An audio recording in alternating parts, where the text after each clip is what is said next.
برادرای عزیز و گرامی، ولی من شکایت ها بسیاره. ولی یک سوال جواب دیگر دارم.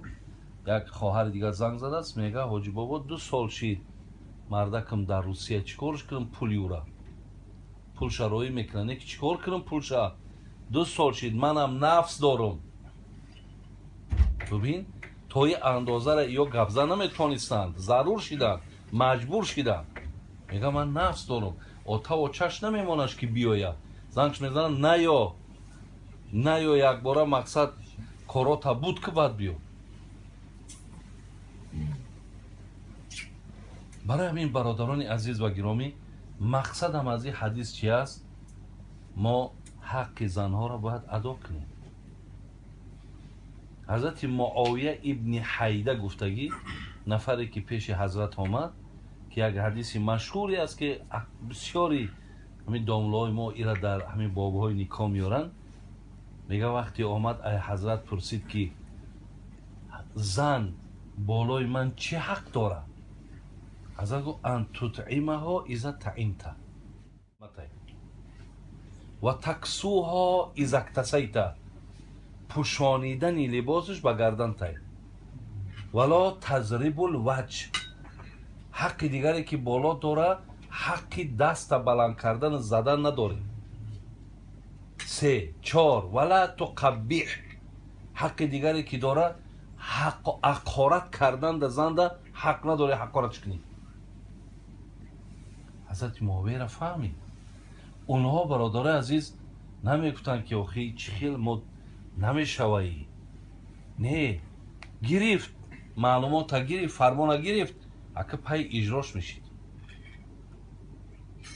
شما دادرها دانین که امروز عدد طلاق در جامعه بسیار وزمین شده که بسیار. هر گاهی که برادرای عزیز شما زنهاتون طلاق میکنین، شما بدونین که در گناه یاردمچین شما. یک دختر دیگر را با بگیم یک بیراهه دیگر را در جامعه شما زیاد کردین. و همونهایی که مقصد سر دادن، همونهایی که سر دادن اکثریتی را که من میدونم وقتی با زن گرفتن گویا میتا تاجیکی کنیم دیگه خوشبخت نشیدن، برای همین برادرای عزیز و گرامی، یکی از سبب‌های نه زندگی ها میشه ویران.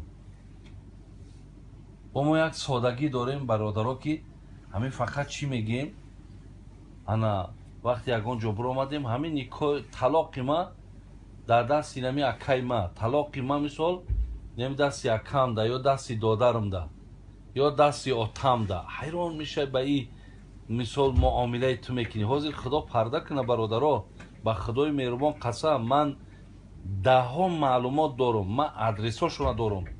مرا میگن که بچه ها در روسیه مقصد خسرا قطیمان ساز گرفتگی های خواهش دارن. چکا کنیم؟ با والله قسم من تری هوایی گپ نمیگم که مقصد نمی خیل خواهش داره. با میگم اگر به شرطی که قطیما سر کار نمیگیری زندگی تویران میکنم. بر همین برادرای عزیز و گرامی بسیار یک گویم چیزهای بده در ما و شما وارد شده است.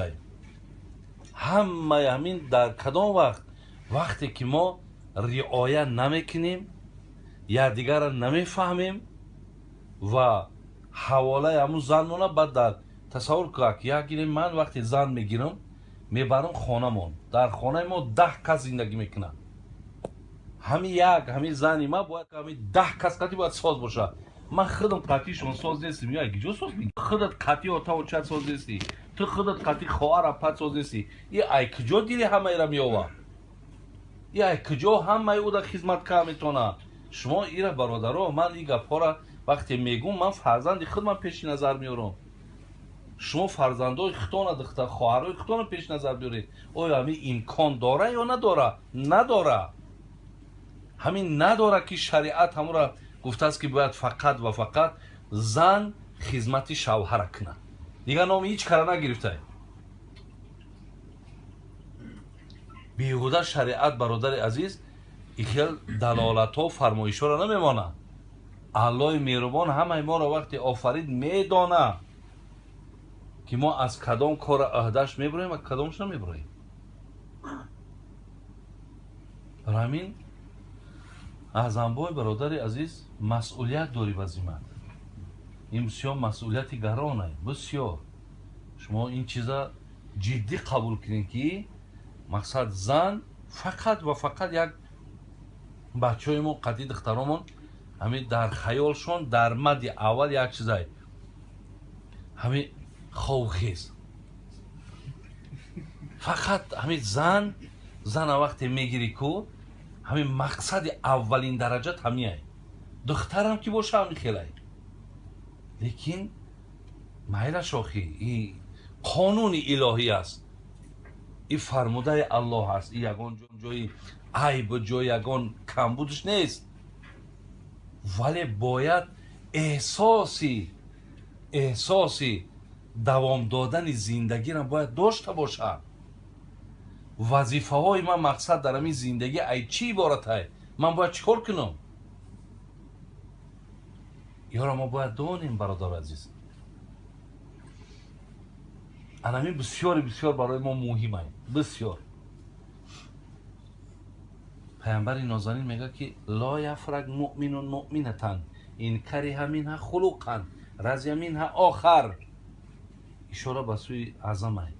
пайғамбар чӣ мегӯяд? мегӯяд азам оли ира мебарӣ, мегӯяд хоҳӣ нахоҳӣ қатъӣ оли ҷанҷол мекунӣ. оли дар зиндагии мо бисёр камбудиҳову мақсад гапгардониҳову нороҳатиҳову оли ҳаст. ҳазрат мегӯяд вақте мебинӣ дар зиндагӣ ягон лағжиши ҳамин занта камбудии занта хелас чихелай охӣ ҳамин хонаи мо тоҷики мо чихелай медрои ҳамин дуромадае ки ҳамин шурдозӣ сар мешавад. файрод мекунав ба уҷара биё инетари навтари нетари тамом сар вайрон. дигар ӯ дурӯғ мегӯяд ӯ рост мегӯяд. ту дигар наметавонӣ ки ӯро бугӣ ту дурӯғ мегӯӣ. дидем ки дар ҳамин тоҷики мо бародар дар хона дуздиш чизе гум шава мегӯям келин гирифтагӣ. чизе гум мешава ду тумора меёванд мегӯяд яқинам ҳамин кардагӣ. тамоми гап кор дар гардани ҳамие. тамом дигар. ҳазрат гӯфт ки агар диди як ҷанҷол мекунад қатъӣ як лағжиш мешавад як кам инсон аёхӣ мегӯяд чӣ кор кӯ? мегӯяд ки ла яфрак дарав ғазабнок наша. бин пайғамбарам мегӯяд дарав ғазабнок наша. разия минҳа охар бо дора и зан коре ки бо розит мекунад. агар и корш нороҳатат кард мақсад омадӣ ки ягон биёд нагуфт, омадӣ ки чой тайёр набуд, омадӣ либосҳо мисол тайёр набуд, хай омадӣ як фармоне иҷро нашид. ҳазратан дарҳол ғазабнок нашен гуфт балки кори дигаре дорад ботра розӣ мекунад. бинед ҳазрат мегӯяд акмалул муъминина имонан аҳсануҳум хулуқан ва хиёрукум хиёрукум линисоиҳим. инҷо чанд касе бошем?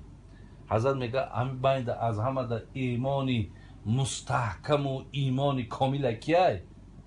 ҳозир агар ман савол тимам инҷа ку имони кияй ҳама мустаҳкамай ҳеҷ кома ҷавоб гуфта наметавонем. бин ҳазрат ҷавобша мегӯяд он касе ки бо занаш муомилаи хуб дорад имонаш комил аст. бинед намегӯяд он касе ки ҳамин шаб то рӯза намоз мехонад ё аз саҳар то бегара рӯзадор буд. мегӯяд ки он касе ки бо занаш муомилаи хуб дорад имонаш комил аст. бин хайрукум лиаҳли беҳтаринтон ин сухани пайғамбар аст. беҳтаринтон касе ҳаст ки қатъи занаш муомилаи хуб дорад, муносибати хуб дорад. бикунем бародарат, муносибати хуб кунем, занотонро эҳтиром кунем. یک پیغمبری که وقار داشت، هیبت داشت، نفر اگر میومد قطیش سلام میکرد لرزش میگرد، میگه میترسیدم، زیرا حضرت به هیبت بود، حضرت وقار داشت.